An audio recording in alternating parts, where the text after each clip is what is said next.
L'Évangile tel qu'il m'a été révélé, Maria Valtorta, volume 2.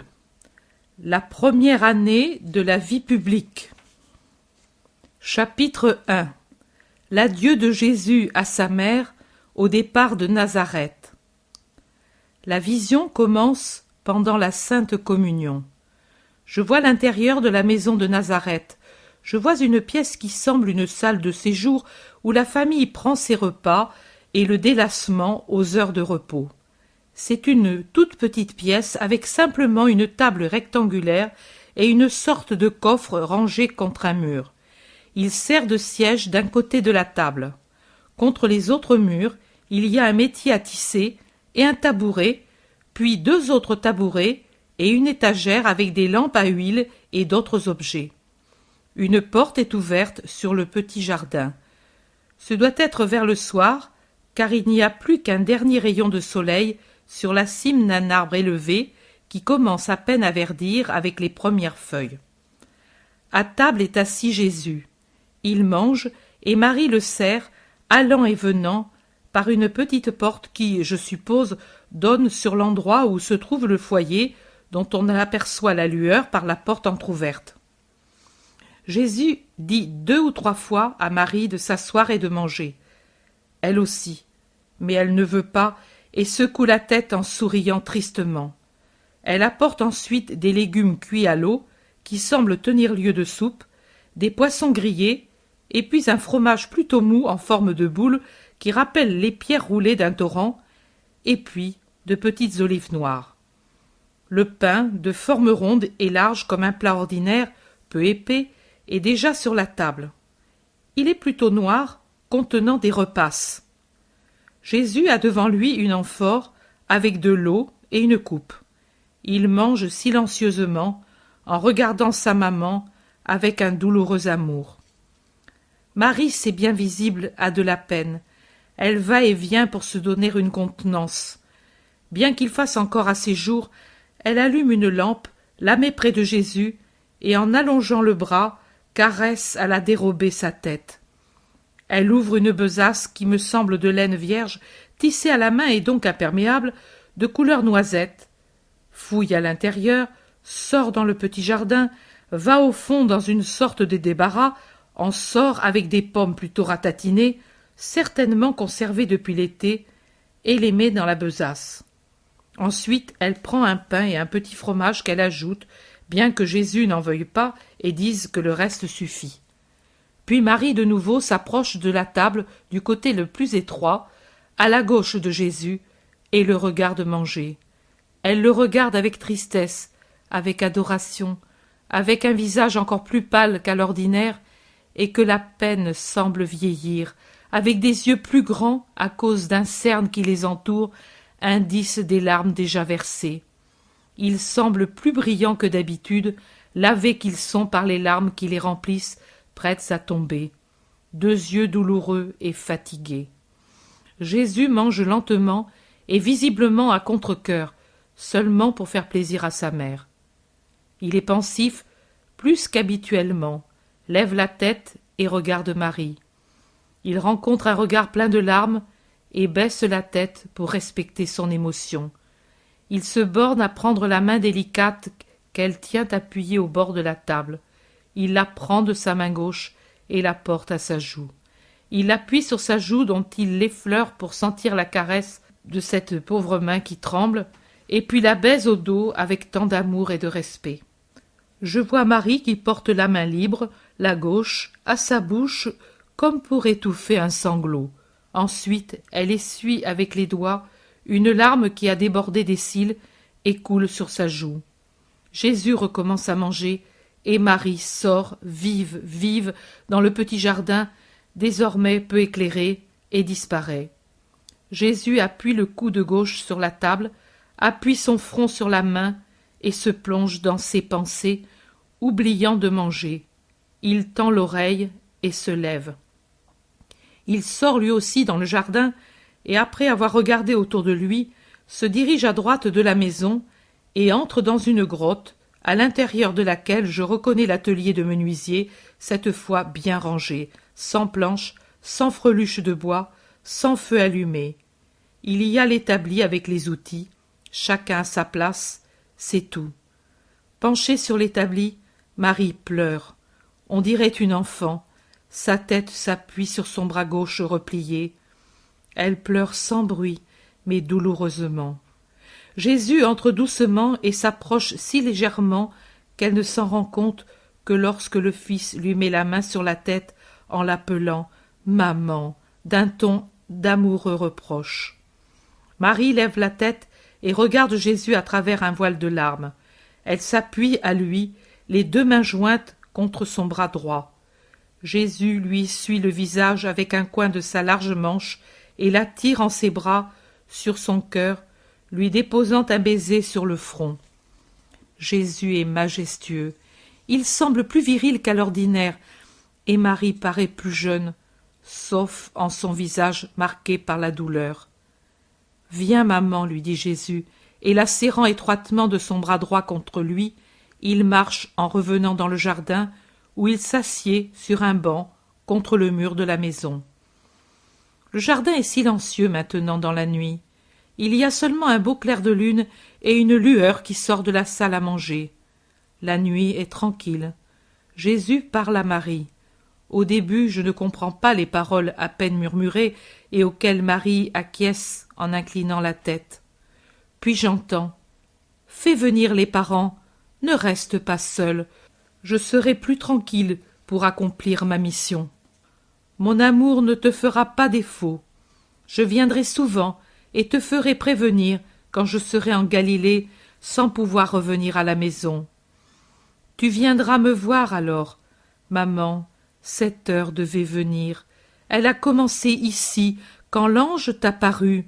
Maintenant elle sonne, et nous devons la vivre, n'est-ce pas, maman? Après viendra la paix de l'épreuve surmontée et la joie. Il nous faut d'abord franchir ce désert comme les anciens pères, pour entrer dans la terre promise. Mais le Seigneur nous aidera comme il les a aidés.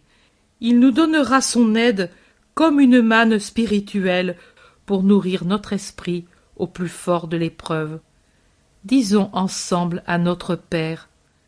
Jésus se lève et Marie avec lui. Ils tournent leurs regards vers le ciel, deux hosties vivantes qui resplendissent dans la nuit. Jésus dit lentement, mais d'une voix claire, en détachant les mots, la prière dominicale. Il appuie sur les phrases « Que ton règne arrive, que ta volonté soit faite », en détachant bien ces deux phrases des autres. Il prie, les bras étendus, pas en croix précisément, mais comme le prêtre quand il dit « Le Seigneur soit avec vous ». Marie garde les mains jointes. Puis ils reviennent à la maison, et Jésus, que je n'ai jamais vu boire de vin, verse dans une coupe d'une amphore qui est sur l'étagère un peu de vin blanc et la porte sur la table. Il prend Marie par la main et l'oblige à s'asseoir près de lui et à boire de ce vin où il trempe une mie de pain qui lui fait manger. L'insistance est telle que Marie doit céder. Jésus boit le reste de vin. Et puis il serre la maman contre lui, contre son cœur. Jésus et Marie ne sont pas allongés, mais assis comme nous pour le repas. Ils ne parlent plus, ils attendent. Marie caresse la main droite de Jésus et ses genoux. Jésus caresse Marie à son bras et sur sa tête. Puis Jésus se lève et Marie avec lui. Ils s'embrassent et se baisent tendrement plusieurs fois. Il semble à chaque instant qu'ils veuillent se séparer, mais Marie se reprend à serrer contre elle sa créature. C'est la Madone, mais une maman, enfin, une maman qui doit se séparer de son fils et qui sait où aboutira cette séparation. Que l'on ne me dise plus que Marie n'a pas souffert. Je le croyais auparavant, maintenant plus. Jésus prend son manteau bleu foncé, il s'en drape les épaules et se couvre la tête avec le capuchon. Puis il passe la besace en bandoulière pour qu'elle ne gêne pas sa marche. Marie l'aide et n'en finit pas d'arranger son vêtement, le manteau et le capuchon, et entre-temps le caresse encore. Jésus va vers la sortie après avoir tracé un geste de bénédiction sur la maison. Marie le suit, et sur le seuil, il se donne un dernier baiser. La route est silencieuse et solitaire, éclairée par la lune. Jésus se met en route. Il se retourne encore par 2 fois pour regarder la maman qui reste appuyée sur le chambranle de la porte, plus blanche que la lune et toute lumineuse sous ses pleurs silencieux. Jésus s'éloigne toujours plus sur la route blanche. Marie pleure toujours contre la porte. Puis Jésus disparaît à un détour du chemin. Il est commencé son chemin d'évangélisateur qui finira au Golgotha. Marie rentre en larmes et ferme la porte.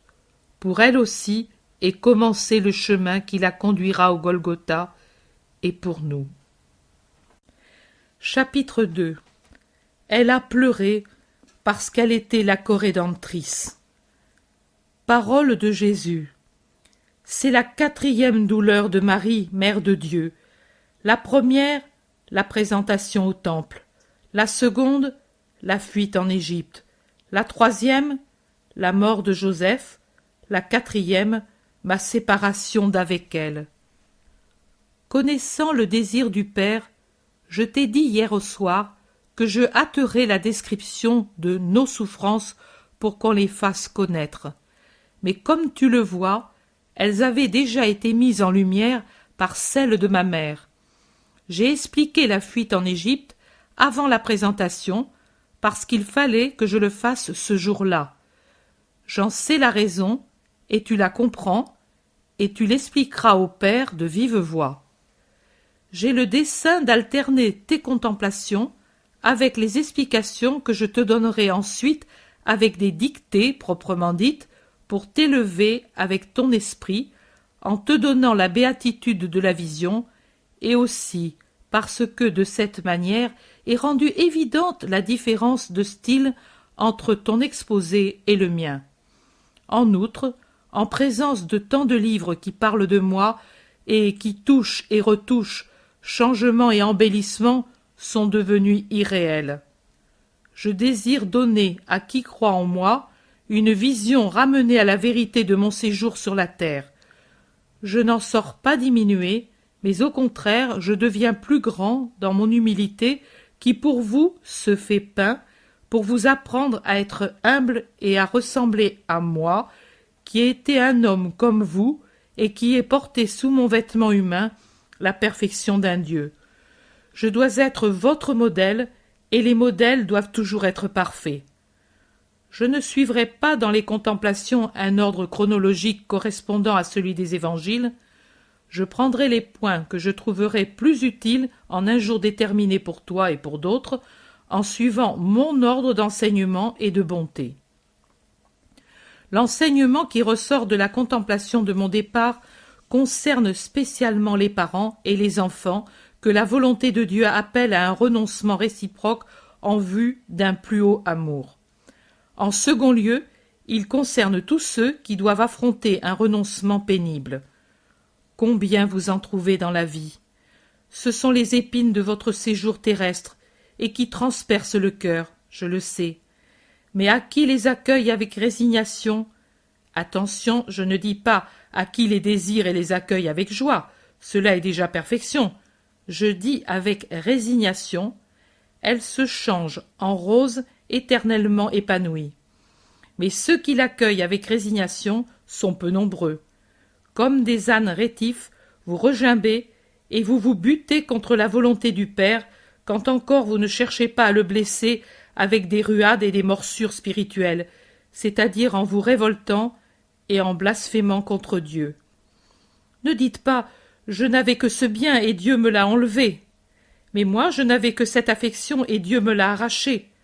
Marie aussi, femme aimable, parfaitement affectueuse, car dans la toute grâce, même les formes affectives et sensibles étaient parfaites, n'avait qu'un seul bien, un seul amour sur la terre, son fils.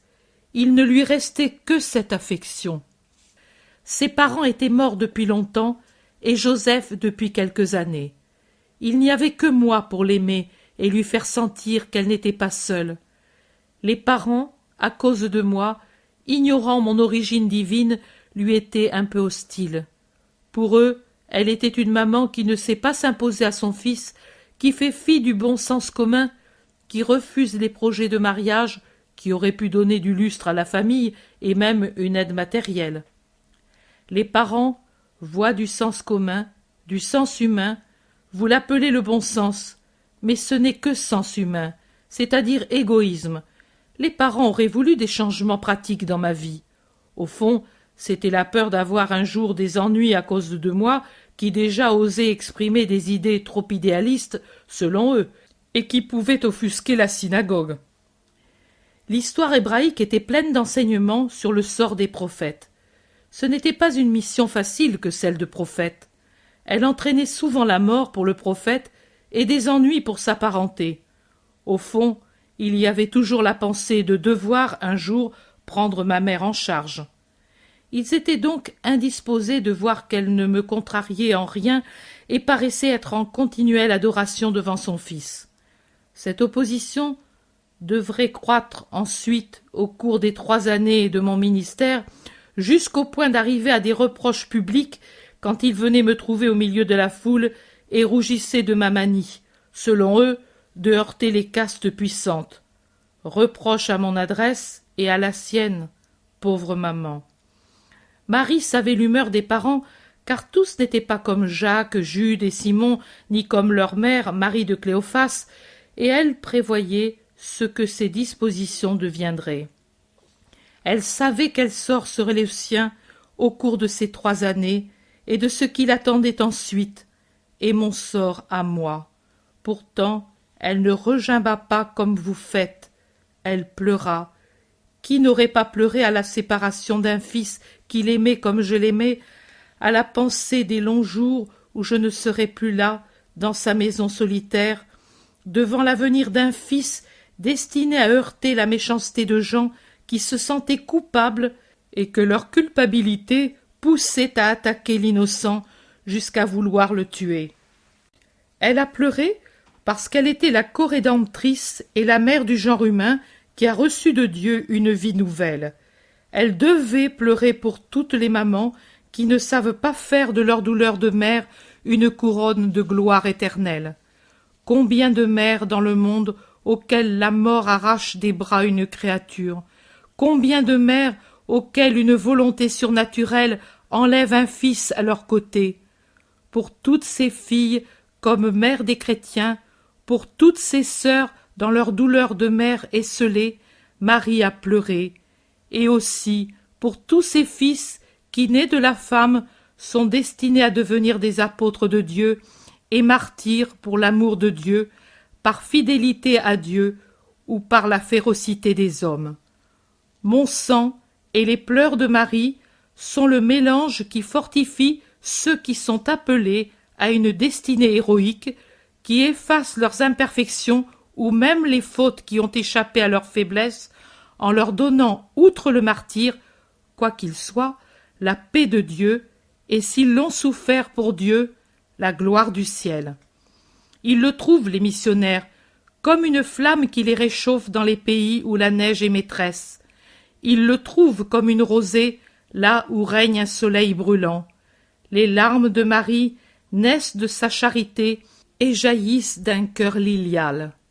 Il possède donc de la charité virginale unie à l'amour, le feu, et de la virginale pureté, la fraîcheur parfumée, qui ressemble à celle de l'eau recueillie dans le calice d'un lys après une nuit baignée de rosée.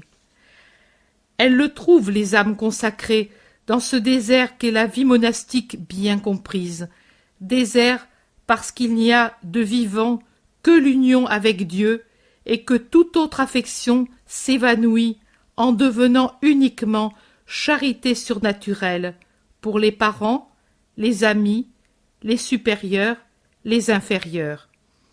Ils trouvent ce divin mélange, ceux qui sont consacrés à Dieu au milieu du monde, qui ne les comprend ni ne les aime. Désert aussi pour ceux-là où ils vivent comme s'ils étaient seuls, tant ils sont incompris et ridiculisés à cause de l'amour qu'ils me portent. Elle le trouve, mes chères victimes, parce que Marie est la première qui fut victime pour l'amour de Jésus et celles qui la suivent. Elle donne de sa main de mère et de médecin ces larmes qui fortifient et enivrent pour un plus grand sacrifice. Larmes saintes de ma mère. Marie prie. Elle ne se refuse pas à la prière parce que Dieu lui donne une souffrance. Gardez-en le souvenir. Elle prie avec Jésus, elle prie le Père, le nôtre et le vôtre. Le premier paternoster a été dit dans le jardin de Nazareth pour consoler la peine de Marie, pour offrir nos volontés à l'Éternel au moment où commençait pour ses volontés la période d'un renoncement toujours croissant qui eut son sommet pour moi dans le renoncement à la vie et pour Marie dans la mort d'un fils. Nous n'avions rien à nous faire pardonner par le Père.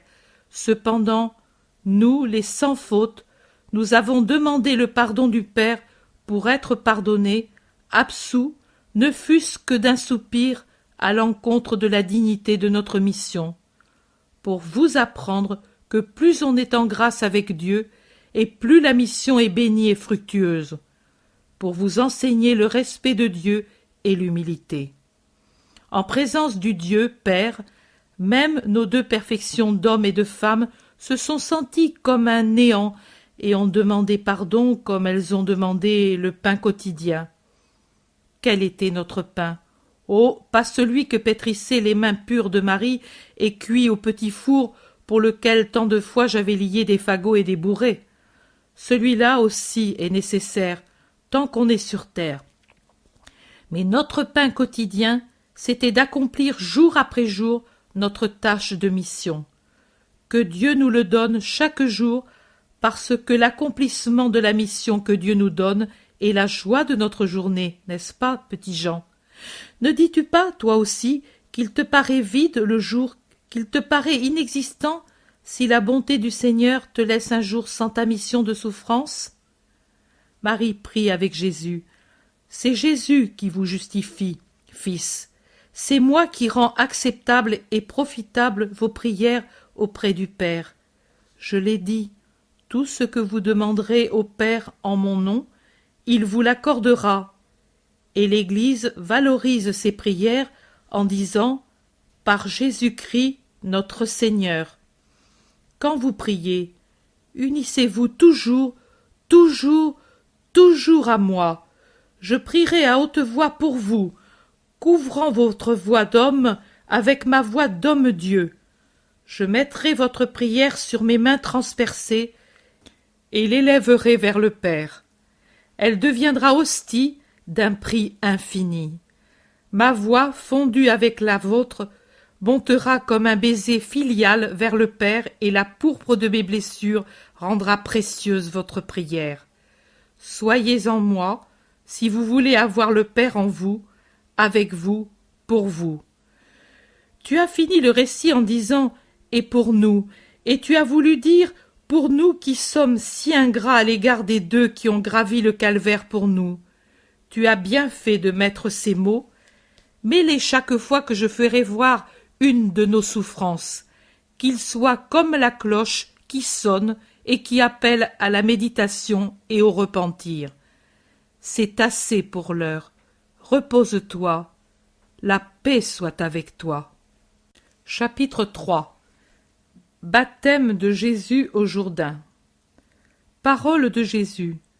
Ce que tu as écrit le 30 janvier pourrait donner occasion à ceux qui doutent d'avancer leur « mais » et leur « si ». C'est moi qui vais répondre à ta place. Tu as écrit « Quand je vois ainsi, mes forces physiques et particulièrement cardiaques subissent une grande dispersion. Il y aura certainement des docteurs de l'impossible qui diront « c'est la preuve que ce qui lui arrive est humain, parce que le surnaturel procure toujours force et jamais faiblesse. Qu'ils m'expliquent alors pourquoi les grands extatiques, après une extase au cours de laquelle ils ont dépassé les possibilités humaines en supprimant la douleur, le poids de la matière, conséquence de blessures internes et d'importantes hémorragies, jouissant d'une félicité qui les fait paraître beaux, même physiquement, restent, dès que l'extase cesse, évanouis par terre, de façon à faire penser que leur âme s'est séparée d'eux. Qu'ils m'expliquent aussi pourquoi, après quelques heures de la plus atroce agonie qui répète la mienne, telle que celle de ma servante Thérèse, telles que furent les agonies de ma sainte Gemma et de beaucoup d'autres âmes que mon amour et leur amour a rendues dignes de vivre ma passion, ces personnes reprennent ou reprenaient une force et un équilibre physique que les personnes les plus saines ne possèdent pas. Je suis le maître de la vie et de la mort, de la santé et de la maladie. J'use de mes serviteurs à mon gré, comme d'un joli fil qui serait un jouet entre mes mains. Le miracle en toi, un des miracles, réside en ceci. Dans l'état physique où tu te trouves, état qui se prolonge miraculeusement, c'est que tu puisses arriver à cette béatitude sans en mourir, éprouvant ces transports alors que tu te trouves dans cet état de prostration qui pour d'autres empêcherait même reflux en toi en ces heures, comme elle a reflué dans les heures où tu as écrit mes dictées, ou celles des autres esprits qui t'apportent leurs célestes paroles. Le miracle réside dans cette réacquisition subite de la force après que la joie a consumé en toi ce reste de vitalité qui te reste pour écrire. Mais cette vitalité, c'est moi qui te la transfuse. C'est comme du sang qui de moi passe en tes veines épuisées, comme un flot qui se déverse sur une rive et l'arrose. La rive reste arrosée tant que le flot la baigne, puis de nouveau reste aride jusqu'à un nouveau flot. C'est comme une opération qui te vide de mon sang jusqu'à une nouvelle transfusion. Toi, pour ton compte, tu n'es qu'un rien. Tu es un pauvre être en agonie, qui travaille parce que je le veux, pour ce que j'ai en vue. Tu es une pauvre créature qui ne vaut que par ton amour. Tu n'as pas d'autre mérite. Amour et désir d'être pour d'autres, cause d'amour pour ton Dieu. C'est cela qui justifie ton être et ma bienveillance de te conserver en vie, alors que, humainement parlant, depuis longtemps, ton être aurait dû se désagréger dans la mort. Le sentiment d'être redevenu une loque, comme tu dis, lorsque j'ai cessé de te porter avec moi dans les champs de la contemplation et de te parler, est pour toi et pour les autres la preuve que tout ce qui arrive, arrive par mon unique vouloir. Si quelqu'un pense humainement qu'avec le même vouloir et le même amour je pourrais te guérir et que ce serait la meilleure manière de prouver mon amour et ma bienveillance, je réponds que j'ai toujours conservé la vie à mes serviteurs tant que j'ai jugé que leur mission devait continuer, mais je ne leur ai jamais procuré une vie humainement heureuse parce que mes missions se réalisent dans et par la souffrance et que d'autre part mes serviteurs n'ont qu'un désir semblable au mien, souffrir pour acheter. Il ne faut donc pas parler de dispersion des forces, mais dire après que la bonté de Jésus fait disparaître mon état d'infirmité pour ses intentions et pour ma joie, je reviens à ce que sa bonté m'a accordé d'être, crucifié par son amour et pour son amour. Et maintenant, va de l'avant avec une obéissance pleine d'amour. À la même date, le 3 février 1944 au soir. Je vois une plaine inhabitée et sans végétation. Il n'y a pas de champs cultivés, quelques rares plantes formant çà et là des touffes, comme des familles de végétaux, là où le sol a un peu de profondeur et se trouve moins aride. Remarquez que ce terrain aride et inculte est à ma droite, alors que le nord se trouve derrière moi et se prolonge pour moi dans la direction du sud. À gauche, en revanche, je vois un fleuve aux berges plutôt basses qui coule lentement lui aussi du nord au sud.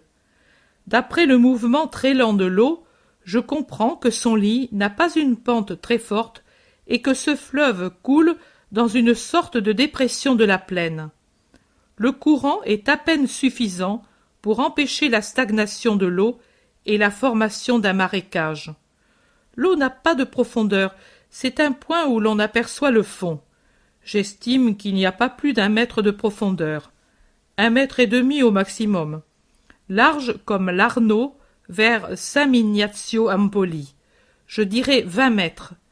Mais je n'ai pas le coup d'œil et mes estimations sont approximatives. Pourtant, l'eau est d'un azur légèrement vert à proximité des berges où l'humidité du sol entretient une bande verte touffue qui réjouit l'œil fatigué de cette morne étendue de pierre et de sable qui s'étend indéfiniment en avant. Cette voix intérieure dont je vous ai expliqué que j'entends m'expliquer ce que je dois remarquer et savoir, m'avertit que je vois la vallée du Jourdain. Je l'appelle vallée parce que c'est l'appellation habituelle de la place où coule un fleuve, mais ici il me paraît inexact de lui donner ce nom parce que une vallée suppose des collines et dans le voisinage je n'en vois pas trace. En résumé, je me trouve près du Jourdain et l'espace désolé que j'aperçois sur ma droite est le désert de Juda. Si parler de désert est juste pour désigner ce lieu inhabité et sans trace du travail de l'homme, il convient moins à l'idée que nous nous faisons du désert. Ici, pas de dunes du désert comme nous le concevons, mais seulement une terre dénudée, parsemée de pierres et de débris, comme sont les terrains d'alluvion après une crue. Dans le lointain, des collines, et puis, près du Jourdain, une grande paix, une ambiance spéciale qui dépasse celle d'un paysage ordinaire, quelque chose qui rappelle ce qu'on ressent sur les bords du lac Trasimène. C'est un lieu qui évoque des vols angéliques et des voix célestes. Je ne sais pas bien exprimer ce que j'éprouve, mais j'ai le sentiment de me trouver dans un lieu qui parle à l'esprit. Pendant ces observations, je vois la Seine envahie par les gens le long, par rapport à moi, de la rive droite du Jourdain.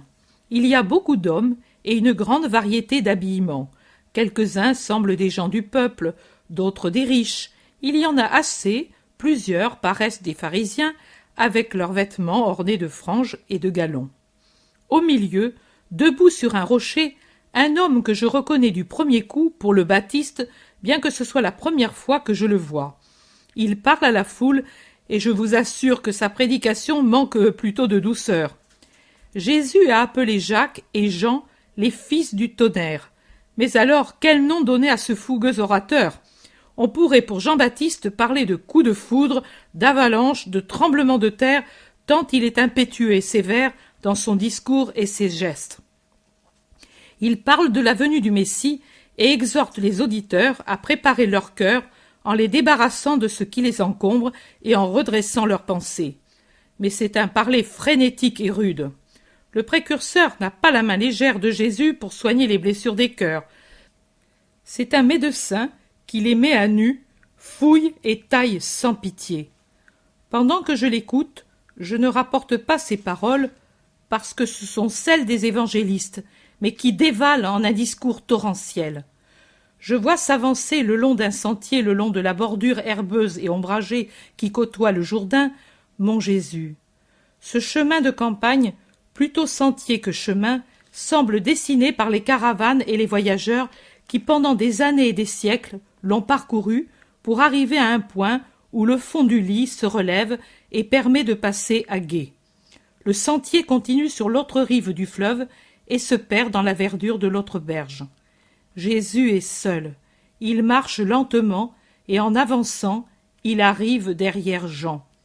Il avance sans bruit, tout en écoutant la voix tonnante du pénitent du désert, comme si Jésus était aussi une des nombreuses personnes qui venaient vers Jean pour se faire baptiser et se préparer à la purification pour la venue du Messie. Rien ne distingue Jésus des autres gens.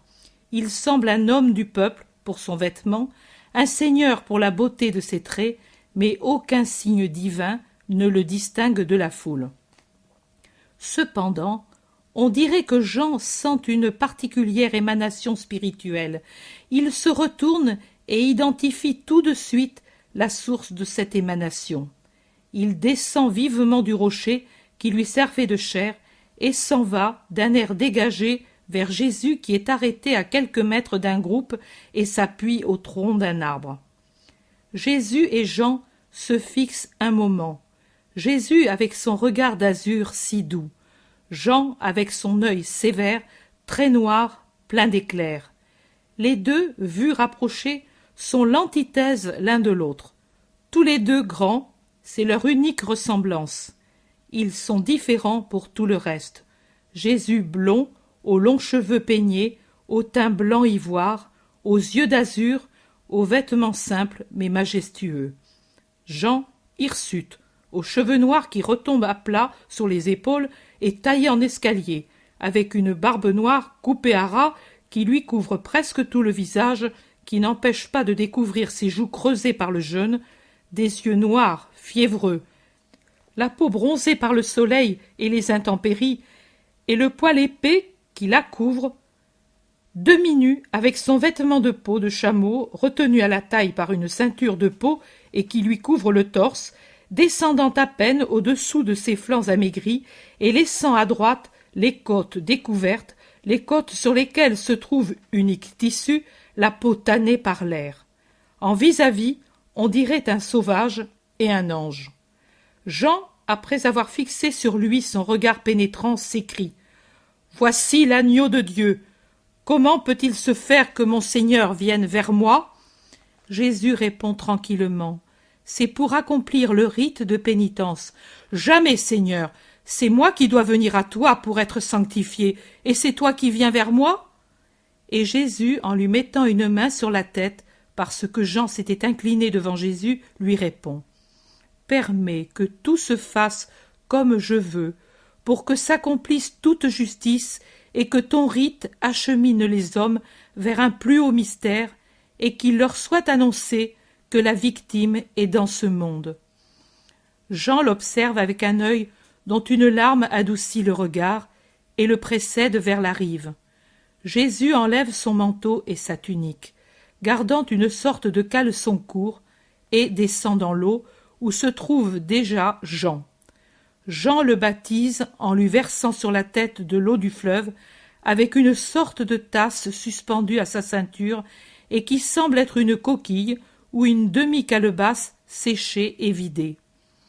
Jésus est proprement l'agneau dans la blancheur de sa chair, la modestie de ses traits, la douceur de son regard.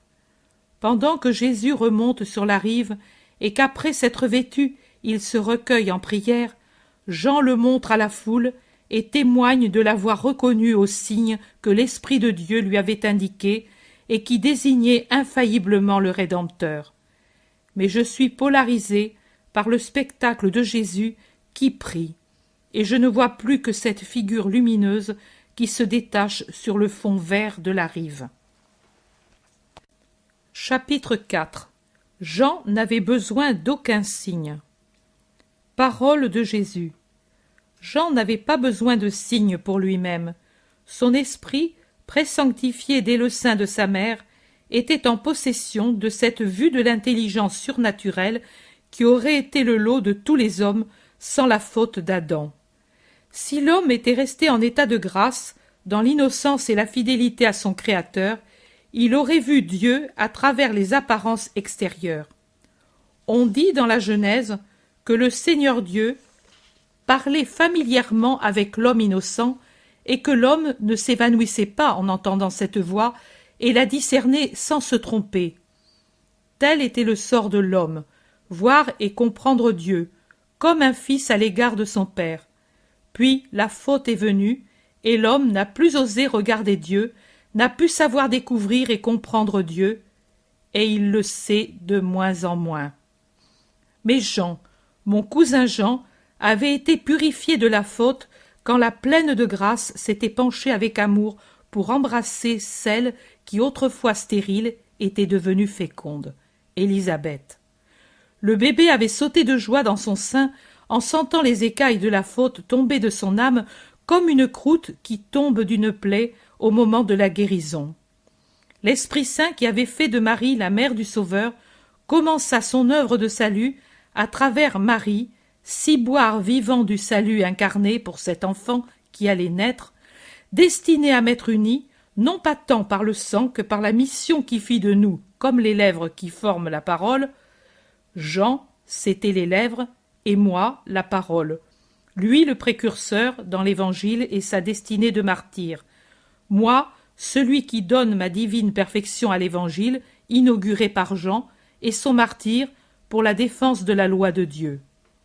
Jean n'avait besoin d'aucun signe, mais pour l'épaisseur de l'esprit des autres, un signe était nécessaire. Sur quoi Jean aurait-il fondé son affirmation, sinon sur une preuve irrécusable que les yeux des hommes, lents à voir et les oreilles paresseuses, auraient perçue?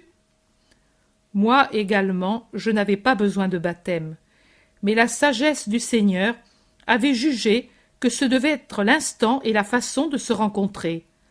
En faisant sortir Jean de sa grotte dans le désert et moi de ma maison, il nous unit à ce moment pour ouvrir sur moi le ciel et en faire descendre soi-même, colombe divine, sur celui qui aurait à baptiser les hommes avec cette colombe et faire descendre du ciel l'annonce encore plus puissante de cette angélique pensée de mon Père. Voici mon Fils bien-aimé, en qui je me suis complu. C'est pour que les hommes n'eussent pas d'excuses ou de doutes pour savoir s'ils devraient me suivre ou non. Les manifestations du Christ ont été nombreuses. La première, après la naissance, fut celle des mages. La seconde, au temple. La troisième, sur les rives du Jourdain. Puis vinrent les autres manifestations innombrables que je te ferai connaître, parce que mes miracles sont des manifestations de ma nature divine jusqu'au dernier, de ma résurrection et de mon ascension au ciel. Ma patrie fut comblée de mes manifestations. Comme des semences jetées aux 4 points cardinaux, elles arrivèrent en toutes couches et tout endroit de la vie, aux bergers, aux puissants, aux savants, aux incrédules, aux pécheurs, aux prêtres, aux dominateurs, aux enfants, aux soldats, aux Hébreux, aux gentils. Maintenant encore, elles se répètent, mais comme alors le monde ne les accepte pas, ou plutôt il n'accueille pas les miracles actuels, et il oublie ceux du passé. Eh bien, je ne renonce pas, je me répète pour vous sauver, pour vous amener à la foi en moi. Sais-tu, Marie, ce que tu fais? Ce que je fais plutôt en te faisant voir l'Évangile, c'est une tentative plus forte pour amener les hommes vers moi. Tu l'as désiré par tes prières ardentes. Je ne me borne plus à la parole. Elle fatigue et les éloigne. C'est un péché, mais c'est ainsi. J'ai recours à la vision de mon Évangile, et je l'explique pour la rendre plus claire et plus attrayante. À toi, je donne le réconfort de la vision. À tous, je donne le moyen de me désirer et de me connaître. Et si encore elle ne sert pas, et si, comme de cruels enfants, ils rejettent le don sans en comprendre la valeur, à toi le don restera, et à eux ira mon indignation. Je pourrais une fois encore faire l'antique reproche. Nous avons joué de la flûte, et vous n'avez pas dansé. Nous avons entonné des lamentations, et vous n'avez pas pleuré. Mais n'importe, laissons-les, les inconvertissables, accumuler sur leur tête des charbons ardents, et tournons-nous vers les brebis qui cherchent à connaître le pasteur. Le pasteur, c'est moi, et tu es la houlette qui me les amène. Comme vous voyez, je me suis hâté de mettre ces détails qui, à cause de leur petitesse, m'avaient échappé et que vous avez désiré avoir. Puis, aujourd'hui, en lisant le fascicule, je remarque une phrase de Jésus qui peut vous servir de règle. Ce matin, vous disiez que vous ne pourriez faire connaître les descriptions faites en mon style personnel, et moi qui ai une véritable phobie d'être connue, j'en étais bien contente. Mais ne vous semble-t-il pas que cela soit contraire à ce que dit le maître dans la dernière dictée du fascicule? Plus tu seras attentive et précise dans la description de ce que je vois, et plus important sera le nombre de ceux qui viennent vers moi. Ceci implique que les descriptions doivent être connues, Autrement, comment pourrait-il se faire que, grâce à elle, nombre d'âmes vont vers Jésus? Je vous soumets ce point, et puis faites ce qui vous paraît préférable. Et même humainement, je suis de votre avis. Mais ici, nous ne sommes pas dans le domaine de l'humain, et même l'humain des porte-voix doit disparaître. Même dans la dictée d'aujourd'hui, Jésus dit « En te faisant voir l'Évangile, je fais un essai plus fort pour m'attirer les hommes. » Je ne me borne plus à la parole, j'ai recours à la vision, et je l'explique pour la rendre plus claire et plus attrayante. Et alors? Cependant, je suis un pauvre rien, et que de moi-même je me replie tout de suite sur moi. Je vous dis que votre remarque m'a troublé, et l'envieux s'en réjouit, troublé au point de me faire penser de ne plus écrire ce que je vois, mais uniquement les dicter. Il me souffle au cœur. Ne le vois-tu pas? Elles ne servent absolument à rien, ces fameuses visions, uniquement à te faire passer pour une folle, comme tu l'es en vérité. Qu'est-ce que tu vois? Les larves de ton cerveau troublé. Il faut bien autre chose pour mériter de voir le ciel. Et toute la journée, il me tient sous le jet corrosif de sa tentation. Je vous assure que je n'ai pas autant souffert de ma grande douleur physique que j'ai souffert de cela. Il veut m'amener à désespérer. Mon vendredi est aujourd'hui un vendredi de tentation spirituelle. Je pense à Jésus au désert, à Jésus à Gethsémani. Mais je ne m'avoue pas vaincu pour ne pas le faire rire, ce démon astucieux, et en luttant contre lui et contre ce qu'il y a en moi de moins spirituel, je vous écris ma joie d'aujourd'hui, vous assurant en même temps que pour mon compte je serais bien aise si Jésus m'enlevait ce don de vision qui est ma plus haute joie, pourvu qu'il me conserve son amour et sa miséricorde. Chapitre 5. Jésus tenté par le diable au désert. Je vois la solitude pierreuse, déjà vue à ma gauche dans la vision du baptême de Jésus au Jourdain. Cependant, je dois y avoir pénétré profondément, parce que, en fait, je ne vois plus le beau fleuve aux eaux lentes et azurées, ni la veine verte qui le côtoie sur ses deux rives alimentées par cette artère aquatique. Ici, rien que la solitude, des pierres, une terre brûlée, réduite à l'état de poussière jaunâtre qu'à chaque instant le vent soulève en petits tourbillons. On dirait le souffle d'une bouche fiévreuse, tant ils sont secs et brûlants, torturants aussi pour la poussière qu'ils entraînent avec eux dans le nez et la gorge.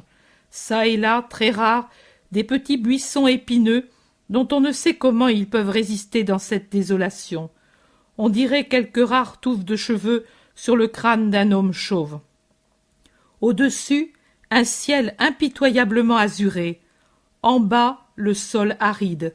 Autour, des rochers et le silence. C'est tout ce que je vois comme nature. Un énorme rocher forme un embryon de grotte. Assis sur une roche traînée à l'intérieur, Jésus se tient adossé à la paroi. Il s'y repose du soleil brûlant. Celui qui m'avertit intérieurement m'indique que cette roche sur laquelle il est assis lui sert aussi d'agenouilloir et d'oreiller quand il prend quelques heures de repos, enroulé dans son manteau, à la lueur des étoiles et dans l'air froid de la nuit. De fait, là tout près, se trouve la besace que je lui ai vu prendre à son départ de Nazareth. C'est tout son avoir, et comme elle est flasque, je comprends qu'elle est vide du peu de nourriture qu'y avait mise Marie. Jésus est très maigre et pâle. Il est assis avec les coudes appuyés sur les genoux et les avant-bras portés en avant, les mains jointes avec les doigts entrelacés. Il médite. De temps à autre, il lève son regard et le promène alentour et regarde le soleil presque au zénith dans le ciel azuré. De temps en temps, et en particulier après avoir regardé les alentours et levé les yeux vers la lumière du soleil, il ferme les yeux et s'appuie sur le rocher qui lui sert d'abri, comme pris de vertige. Je vois apparaître l'horrible gueule de Satan. Il ne se présente pas sous la forme où nous le représentons avec cornes, queue, etc., etc. On dirait un bédouin enveloppé dans son habit et son manteau qui semble un domino de mascarade. Sur la tête, le turban dont les pans lui descendent jusqu'aux épaules pour les abriter, et sur les côtés du visage, de sorte que de ce dernier on ne voit qu'un triangle étroit, très brun, avec des lèvres minces et tordues, des yeux très noirs et renfoncés, d'où sortent des éclairs magnétiques. 2 pupilles qui te pénètrent jusqu'au fond du cœur et où on ne lit rien ou une seule parole, mystère. Le contraire de l'œil de Jésus qui vous fascine lui aussi par ses effluves magnétiques qui vous pénètrent jusqu'au cœur, mais où on lit aussi que dans son cœur il n'y a que bonté et amour pour toi. L'œil de Jésus est pour l'âme une caresse. L'œil de Satan est un double poignard qui vous perce et vous brûle. Il s'approche de Jésus. « Tu es seul ?» Jésus le regarde sans répondre. « Comment es-tu arrivé ici? Tu t'es perdu ?» Jésus le regarde de nouveau et se tait. « Si j'avais de l'eau dans ma gourde, je t'en donnerais, mais je n'en ai pas. Mon cheval est crevé et je me dirige à pied vers le gué. Là, je boirai et je trouverai quelqu'un qui me donne un pain. Je connais la route. Viens avec moi, je te conduirai. » Jésus ne lève plus les yeux. « Tu ne réponds pas? Sais-tu que si tu restes ici, tu vas mourir? Déjà le vent se lève, il va y avoir la tempête. Viens !» Jésus serre les mains dans une muette prière. « Ah, c'est donc bien toi, depuis le temps que je te cherche, et maintenant cela fait si longtemps que je t'observe, depuis le moment où tu as été baptisé. Tu appelles l'Éternel? Il est bien loin. Maintenant tu es sur terre et au milieu des hommes, et chez les hommes, c'est moi qui suis roi. Pourtant, tu me fais pitié, et je veux t'aider parce que tu es bon et que tu es venu te sacrifier pour rien. Les hommes te haïront à cause de ta bonté. Ils ne comprennent que or et mangeaille et jouissance. Sacrifice, souffrance, obéissance sont pour eux des paroles mortes, plus mortes que cette terre-ci et ses alentours. Ils sont plus arides encore que cette poussière. Il n'est que le serpent pour se cacher ici en attendant de mordre, et aussi le chacal pour te mettre en pièces. Allons, viens, ils ne méritent pas que l'on souffre pour eux. Je les connais mieux que toi. » Satan s'est assis en face de Jésus. Il le fouille de son regard terrible et sourit de sa bouche de serpent. Jésus se tait toujours et prie mentalement. « Tu te défies de moi? Tu as tort. Je suis la sagesse de la terre. Je puis te servir de maître pour t'aider à triompher. Vois, l'important c'est de triompher. Puis, quand on s'est imposé au monde et quand on l'a séduit, alors on le mène où l'on veut. Mais d'abord, il faut être comme il leur plaît, comme eux, les séduire en leur faisant croire que nous les admirons et que nous les suivons dans leurs pensées. Tu es jeune et beau. Commence par la femme. C'est toujours par elle qu'on doit commencer. Je me suis trompée en amenant la femme à la désobéissance. J'aurais dû la conseiller d'une autre manière. J'en aurais fait un meilleur instrument et j'aurais vaincu Dieu. J'ai été trop pressée. Mais toi, je t'enseigne, car il y a eu un jour où je t'ai regardé avec une joie angélique et un reste de cet amour est demeuré en moi. Mais toi, écoute-moi et profite de mon expérience. Donne-toi une compagne, ou toi tu ne réussiras pas, elle réussira. Tu es le nouvel Adam, tu dois avoir ton Ève. Et puis, comment peux-tu comprendre et guérir les maladies des sens si tu ne sais pas ce que c'est? Ne sais-tu pas que la femme est le noyau d'où naît la plante de la passion et de l'orgueil? Pourquoi l'homme veut-il régner? Pourquoi veut-il être riche, puissant? Pour posséder la femme. Elle est comme l'alouette. Elle a besoin d'un scintillement qui l'attire. L'or et la domination sont les deux faces du miroir qui attirent les femmes et la cause des maux du monde. Regarde, derrière 1000 délits d'apparences diverses, il y en a 900 au moins qui ont leurs racines dans la fin de la possession de la femme ou dans la volonté d'une femme brûlée d'un désir que l'homme ne satisfait pas encore ou ne satisfait plus. Va vers la femme si tu veux savoir ce que c'est que la vie, et après seulement tu sauras soigner et guérir les maux de l'humanité. Elle est belle, tu sais, la femme. Il n'est rien de plus beau au monde. L'homme possède la pensée et la force, mais la femme, sa pensée est un parfum, son contact est caresse de fleurs, sa grâce est un vin enivrant, sa faiblesse est comme un écheveau de soie ou les boucles frisées d'un bébé entre les mains de l'homme. Sa caresse est une force qui se communique à la nôtre et l'enflamme. La souffrance disparaît, et la fatigue, et les soucis quand il se pose auprès une femme. Elle est entre nos bras comme un bouquet de fleurs. Mais, imbécile que je suis, tu as faim, et je te parle de femme. Ta vigueur est épuisée. Pour cette raison, ce parfum de la terre, cette fleur de la création, ce fruit qui donne et suscite l'amour, te paraît sans valeur. Mais regarde ces pierres, comme elles sont rondes et polies, dorées sous les rayons du soleil couchant. Ne dirait-on pas des pins?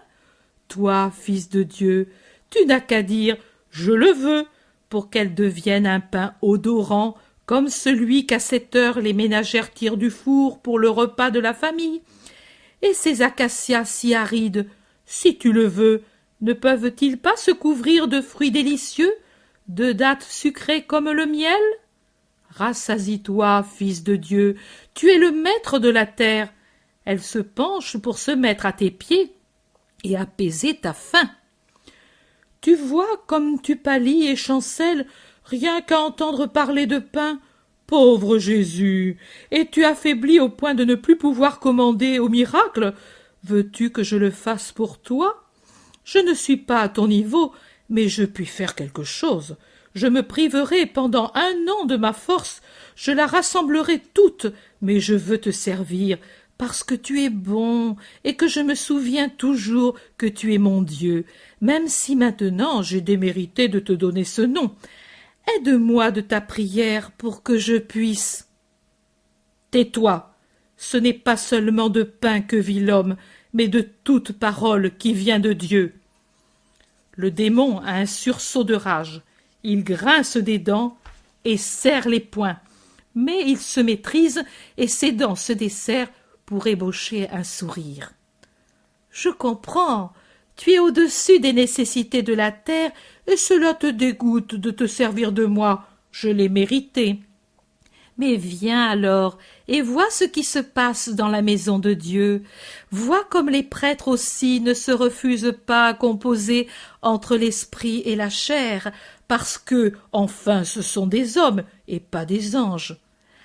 Accomplis un miracle spirituel. Je te porte sur le pinacle du temple et là-haut, tu te transfigures en une merveilleuse beauté. Ensuite, appelle les cohortes angéliques et dis-leur de te faire de leurs ailes entrelacées une estrade pour tes pieds et de te faire descendre ainsi dans la cour principale. Qu'ils te voient et se rappellent qu'il y a un Dieu. De temps à autre, ces manifestations sont nécessaires parce que l'homme a une mémoire si courte, spécialement pour ce qui est spirituel. Tu sais comme les anges seront heureux de te donner où poser ton pied et une échelle pour que tu descendes. Ne mets pas à l'épreuve le Seigneur ton Dieu, a-t-il été dit. Tu comprends que même ton apparition ne changerait pas les choses et que le temple continuerait d'être marché et corruption. Ta divine sagesse le sait, que les cœurs des ministres du temple sont un nid de vipères qui s'entre-dévorent pour arriver au pouvoir. Il n'y a pour les dompter que la puissance humaine. Alors, viens, adore-moi, je te donnerai la terre. Alexandre, Cyrus, César, tous les plus grands conquérants du passé ou encore vivants seront semblables à de vulgaires chefs de caravane par rapport à toi qui auras tous les royaumes de la terre sous ton sceptre et avec les royaumes toutes les richesses, toutes les splendeurs de la terre, et femmes, et chevaux, et soldats, et temples. Tu pourras élever partout ton signe quand tu seras le roi des rois et le Seigneur du monde. Alors tu seras obéi et respecté par le peuple et le sacerdoce. Toutes les castes t'honoreront et te serviront, parce que tu seras le puissant, l'unique, le Seigneur. Adore-moi un seul instant, enlève-moi la soif que j'ai d'être adoré, c'est elle qui m'a perdu, mais elle est restée en moi et me brûle. Les flammes de l'enfer sont fraîcheur de l'air au matin, en comparaison de cette ardeur qui me brûle au-dedans. C'est mon enfer, cette soif. Un instant, un seul instant, ô Christ, toi qui es bon, un instant de joie pour l'Éternel torturé. Fais-moi éprouver ce que veut dire être Dieu, et je te serai dévoué, obéissant comme un esclave pour toute la vie, pour toutes tes entreprises. Un instant, un seul instant, et je ne te tourmenterai plus. Et Satan se jette à genoux suppliant. Jésus s'est mis debout au contraire. Plus amaigri après ses jours de jeûne, il semble encore plus grand. Son visage est terrible de sévérité et de puissance. Ses yeux sont deux saphirs qui jettent des flammes. Sa voix est un tonnerre qui se répercute dans la cavité du rocher et se répand sur les roches et la terre désolée quand il dit « Va-t'en, Satan !» Il est écrit « Tu adoreras le Seigneur ton Dieu et serviras lui seul. » Satan, avec un cri déchirant de damnée et de haine inexprimable, saute debout, terrible à voir dans sa fureur, dans sa personnalité toute fumante. Et puis il disparaît avec un nouveau hurlement de malédiction. Jésus s'assied, fatigué, en appuyant sa tête en arrière contre le rocher. Il paraît à bout. Il sue, mais des êtres angéliques viennent de leurs ailes renouveler l'air dans la chaleur étouffante de la grotte, la purifiant et la rafraîchissant. Jésus ouvre les yeux et sourit. Je ne le vois pas manger. On dirait qu'il se nourrit du parfum du paradis et en sort revigoré. Le soleil disparaît au couchant. Jésus prend la besace vide et, accompagné par les anges qui, volant au-dessus de lui font une douce lumière pendant que la nuit tombe très rapidement, il se dirige vers l'est ou plutôt vers le nord-est. Il a repris son expression habituelle, sa démarche assurée. Il lui reste seulement, comme souvenir de son jeûne prolongé, un aspect plus ascétique, avec son visage amaigri et pâle, et ses yeux ravis dans une joie qui n'est pas de cette terre.